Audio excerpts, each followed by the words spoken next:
கலைஞரை பற்றி நண்பர்கள் நன்றாக அறிந்தவர்கள் அவருடைய பல குணங்களையும் அம்சங்களையும் அவருடைய ஹியூமரையும் அவருடைய டேலண்ட்டையும் அவருடைய மன உறுதியையும் அவரோட அந்த ரெசிலியன்ஸ் என்று சொல்வார்கள். வெற்றியோ தோல்வியோ நம்ம கடமையை செய்ய வேண்டும். அந்த தைரியம் அது இல்லைன்னா டிமாரலைஸ் ஆயிருக்கும் கட்சி. அந்த தோல்விக்கு முதல்ல நான் ஒரு விஷயத்தை பத்தி கொஞ்சம் போஸ்ட் கூட செய்யலாம்னு நினைக்கிறேன். நான் ஒரு நேரம் பெரியார் அவர்களை பார்த்திருக்கேன். 1968ஆம் ஆண்டு ப்ரொஃபசர் டாக்டர் வீரமணி வீட்டில் நான் கொலம்பியா யூனிவர்சிட்டி மாணவனாக முடிச்ச உடனே அண்ணா அவர்கள் அங்கே வந்தார்கள். அவரோடு நான் வாஷிங்டன் டிசியில் போயிருக்கேன். இதில் ஆனால் கலைஞர்களுடைய ஸ்பெஷல் அச்சீவ்மெண்ட் என்னவென்றால், ஒரு பார்ட்டி அஜிடேஷன் என்ற அந்த போராட்டம் என்ற அதில் இறங்கக்கூடிய ஒரு இயக்கம், கட்சி மட்டும் இல்லை, அந்த இயக்கம் அரசியல் அதிகாரத்தை கைப்பற்றியதுக்கு பிறகு எப்படி நடந்துக்க வேண்டும், எப்படி கிவ் அண்ட் டேக் செய்யறது, நம்ம கொள்கை ஸ்டெப் பை ஸ்டெப் முன்னேற வேண்டும் என்ற அந்த கட்ஸ், அந்த அண்டர்ஸ்டாண்டிங் இருக்கிறதுல கலைஞரை விட திராவிட இயக்கத்தில் எந்த தலைவரும் அதிகமாக நான் மதிப்பு இட முடியாது. அது உண்மைதான். எல்லாருக்கும் ஒரு நல்ல பங்கு இருந்தது. பெரியார் அதோடைய அந்த தத்துவத்தில் அந்த தலைவர். அண்ணா அவர்கள் ஜீனியஸ். கலைஞரும் அப்படிதான். எனக்கு அவர் ஒரு மூத்த நண்பராக தான் நான் பழகினேன். என் வயசுல வித்தியாசம் இருந்தாலும் நன்றாக பழகுவார். நம்ம அணுக முடியும், விமர்சனம் செய்ய முடியும். ஒருவேளை ஒரு தடவை மதுரையில் ஒரு மோசமான ஒரு சம்பவம் நடந்து விட்டது. நான் கடுமையாக எடிட்டோரியல் எழுதிட்டோம், தலையங்கம் எழுதிட்டோம். மார்னிங் ஃபோன் பண்ணி, என்ன இப்படி எழுதிட்டீங்க, நீங்க சஜஸ்ட் பண்ணதை தான் நான் டிசிஷன் எடுத்திருக்கேன்னு சொன்னார். நான் உடனே வரேன்னு உங்க வீட்டுக்கு வரேன்னு சொல்லி என்னை போன உடனே அவங்க சொன்ன மாதிரி அவங்களுடைய அனுபவத்தை வச்சு சொன்னவங்க மாதிரி ரொம்ப ரீசனபிளாக பேசி ரொம்ப நட்புடன் பேசி இது பண்ணுவார். ஏன் இன்னைக்கு இருக்கக்கூடிய இந்த நிகழ்ச்சியோட நோக்கம் என்ன? பத்திரிகையாளர்கள், ஊடகவியலாளர்கள், சோசியல் மீடியால இன்ஃப்ளூயன்ஸ் பண்ணக்கூடியவங்க, நல்ல கருத்துக்களை கொடுக்க வேண்டியவங்க, அவங்களுடைய கண்ணோட்டம் என்ன கலைஞரை பற்றி தான் நம்ம கலைஞரை பற்றி மட்டும் அல்ல, அந்த கட்சியுடன், அந்த இயக்கத்துடன், அந்த கொள்கையுடைய இன்ஹெரிட்டர்ஸ், டிசெண்டன்ஸ், மாண்புமிகு தமிழக முதல்வர் என் நண்பர் திரு மு.க. ஸ்டாலின் அவர்களை முழு மனதுடன் பாராட்டுகிறேன். 100க்கு 100. அது மட்டும் இல்ல, ரொம்ப கான்பிடென்டாக இருந்தார்கள். அதிகமாக போஸ்ட் பண்ணியோ அங்க பேசுற மாதிரி, இப்ப மோடி 3வது விட்டார், ரெக்கார்ட் ஜவஹர்லால் நேரு ஈக்குவல் பண்ணிட்டாருன்னு சொல்றதை பத்தி உண்மையே சொல்லிட்டாங்க. இப்போ எனக்கு முன்னால பேசினவங்க அந்த மெஜாரிட்டி, சிங்கிள் பார்ட்டி மெஜாரிட்டியில அதை எழுந்து விட்டார்கள். இன்னும் அரசியல் இருக்காங்க, அது உண்மைதான். 3rd term.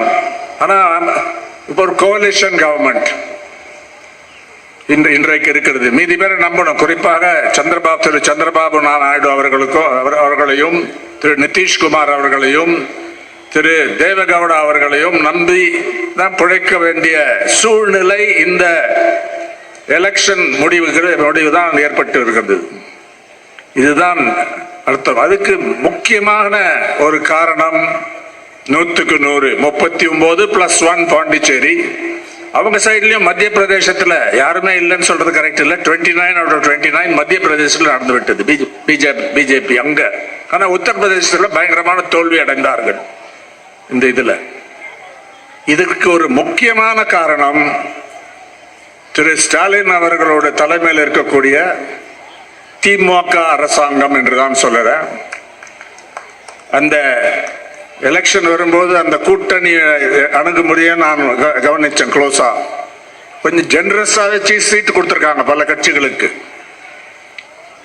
திமுக லீடர்ஷிப்ல வின் பண்ண இந்த மகத்தான இந்த வெற்றிக்கு காரணம் அந்த அந்த அந்த தாராளமான அந்த கிவ் அண்ட் டேக் ஃப்ளெக்சிபிளா இருந்தது.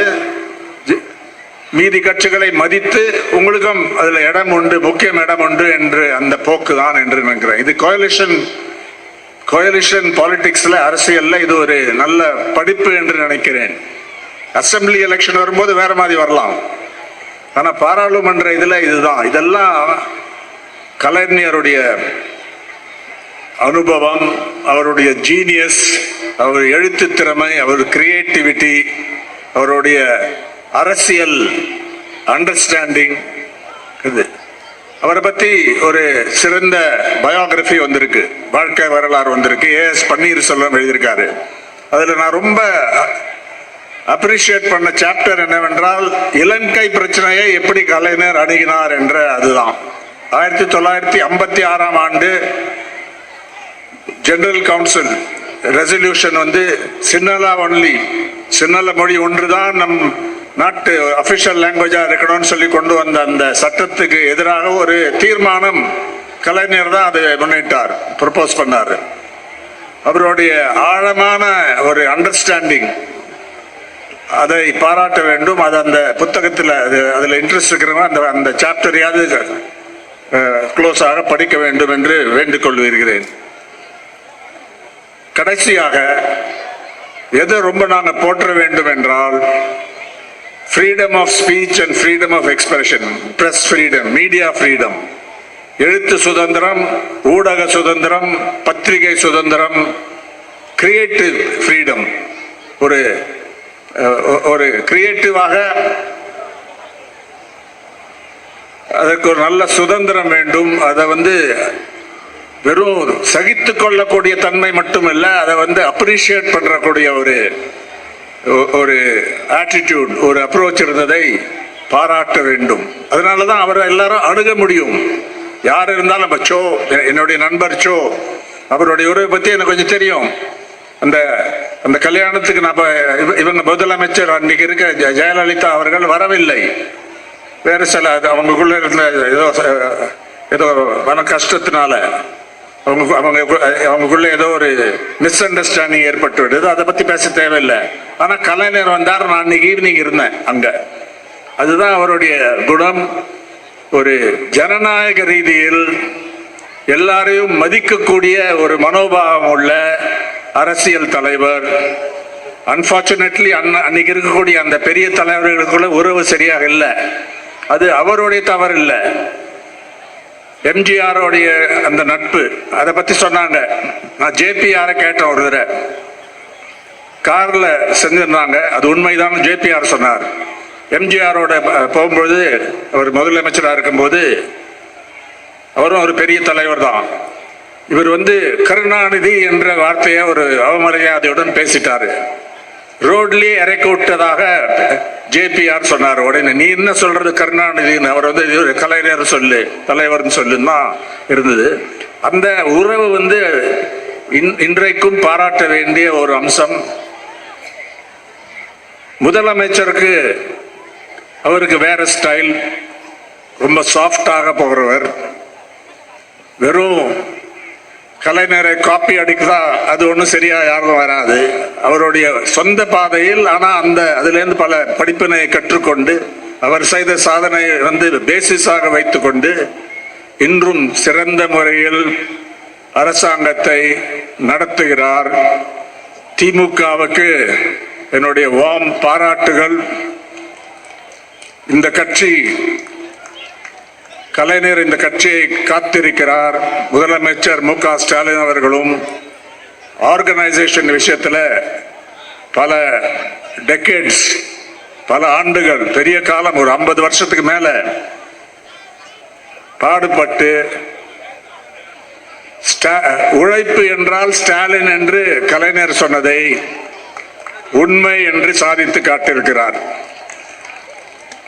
Excellent government, excellent chief minister இந்த தேர்தலில் நல்ல ஒரு பரிசை தமிழ் மக்களுக்கு அளித்திருக்கிறார்.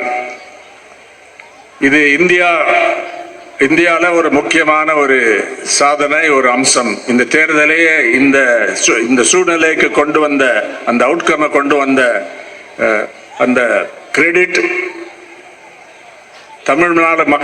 தமிழ்நாடு மக்களுக்கும் ஆளும் கட்சி திமுகவுக்கும்